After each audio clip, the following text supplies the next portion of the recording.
You've probably heard that as the poor get poorer, the rich become wealthier. Have you ever considered why this is so? The rationale is straightforward. Wealthy individuals understand how and where to spend their money. While the middle and lower classes spend their money on luxury products they cannot afford, the wealthy invest in high-yield investments. Here are 10 such items that wealthy people purchase that poor people do not. Number 10. Stocks. This one is a no-brainer.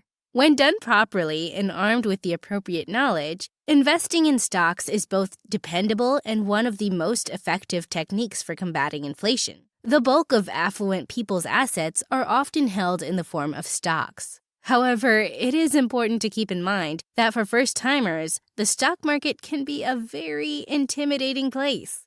If you don't know what you're doing, you run the danger of losing the money you've worked so hard to attain. The vast majority of people living in poverty do not invest in the stock market because they do not have access to adequate information and they're afraid of losing their money. Understanding stocks is a worthy investment in and of itself, but given the inherent risk they run on a daily basis, it's more important to do so. Number 9. Real estate.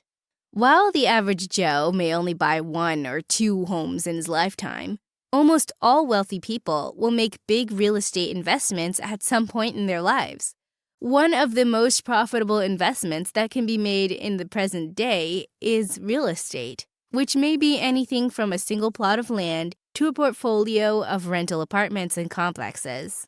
According to the data provided by the United States Census Bureau, the average selling price of a new home had a steady increase in value between the years 1960 and 2006. The graph saw a temporary decline in 2006 as a result of the financial crisis, but it rapidly resumed its upward trend after that. Even if the current situation of the market is less than ideal because of the COVID-19 pandemic, this does not change the fact that investing in real estate is a fantastic way to put your money to work. Number 8. Gold.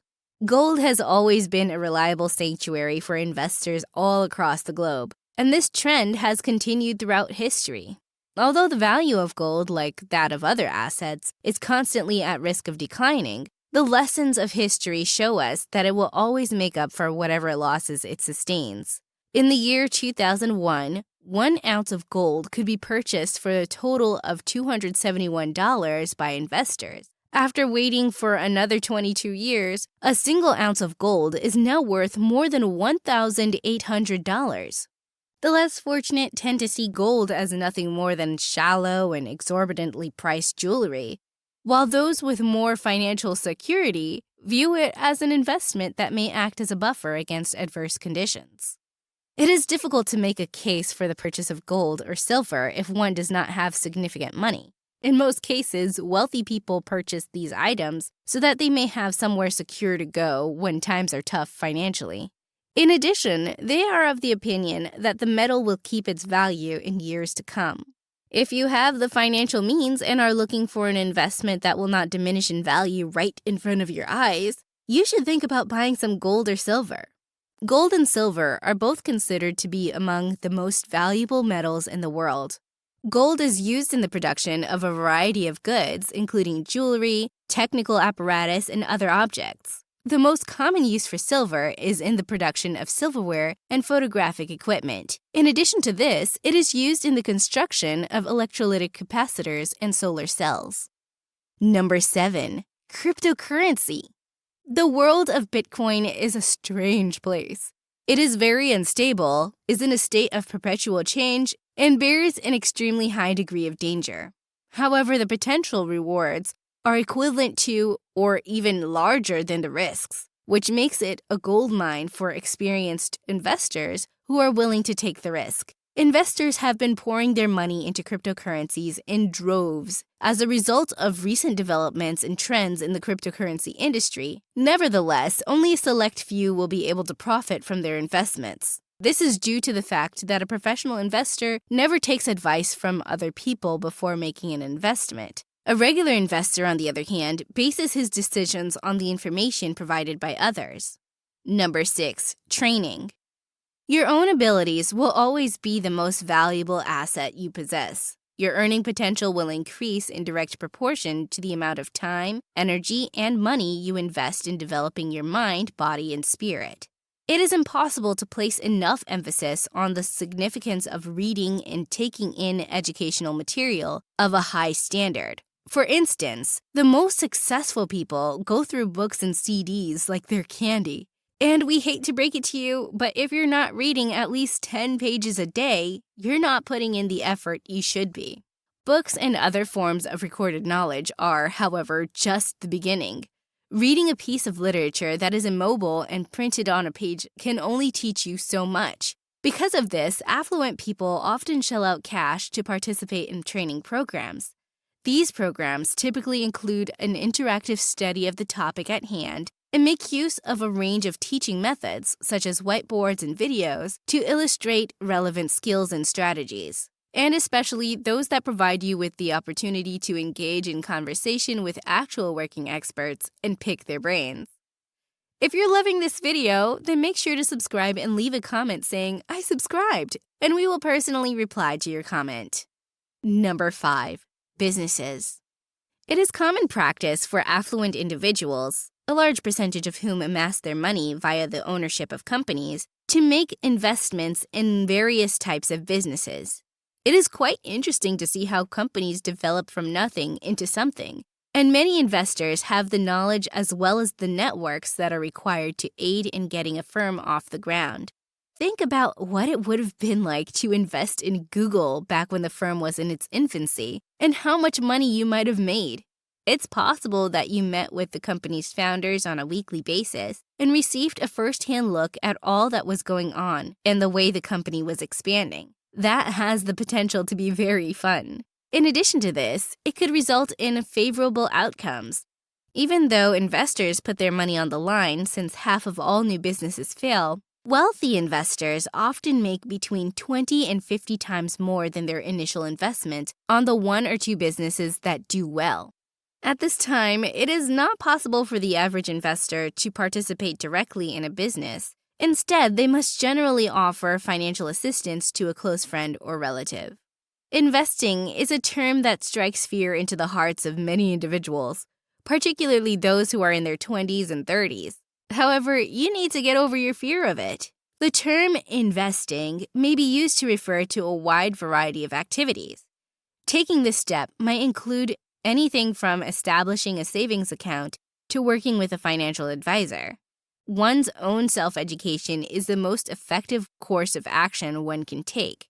Even if you think you can't afford it, making even a tiny investment may have a major effect on your financial situation.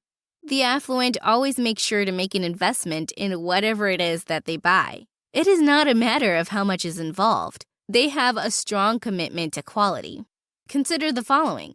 Let's say you come across a vacuum cleaner with an unbelievable price tag attached to it. It costs $50, but considering that you'll need to buy a new vacuum cleaner once every year for the next 10 years, costing you $500 in total, it's not really a good deal. A rich person would rather spend $250 on a vacuum cleaner that will last 10 years and save $250 in the long run than buy a vacuum cleaner that would only last for a year. The same may be said for furniture and clothing. When making purchases, you should think about the cost per use in relation to the discount you are getting on the item. Being frugal is not the same thing as being cheap because of this disparity. Number 4. Books. The wealthy are always reading and studying. Visit some of your favorite blogs. You will be astounded at what you learn. Someone once inquired about Warren Buffett's secret to success. Buffett said simply, pointing to a stack of books, "Read 500 pages every day." Buffett used to read 800 pages a day early in his career, not 500. Even today, he reads for almost 8 hours every day. How did he do this? He prioritizes reading in his life. And do you know what else? He is not alone. Bill Gates, for example, said in an interview with the New York Times that he reads around 50 books every year. Gates takes 2-week reading vacations. Elon Musk has said that he taught himself physics and rocket science via extensive reading. Mark Cuban devotes almost 3 hours of his day to reading. According to Oprah Winfrey, reading is her path to personal freedom. She even founded her own book club to discuss her favorite books. What's even more astonishing is the fact that these are not singular occurrences. When it comes to chief executive officers all across the globe, the standard CEO reads 1 book every week.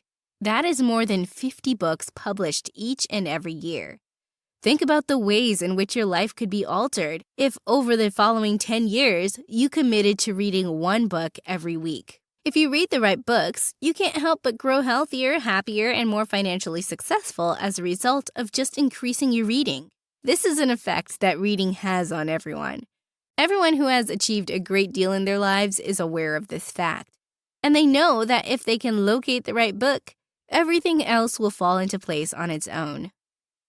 Number 3, their own health and fitness. Rich Habits, Poor Habits is a book written by Thomas Corley, who claims that affluent people have a considerably greater tendency to consume nutritious food and avoid junk food. This might be because of an increase in knowledge, better availability of fresh food, or a higher food budget. Successful people, in addition to eating the right foods, keep their fitness levels up by engaging in physical activity. People who are financially secure have the self-discipline to work out for more than 3 hours each week. As opposed to only 23% of those living in poverty, 76% of wealthy people work out at least 4 times each week. Number 2, long-term assets. The rich often take out loans to support investments like schooling, new businesses, and long-term improvements. But the poor have a tendency to squander their extra cash on products that do not have any real value.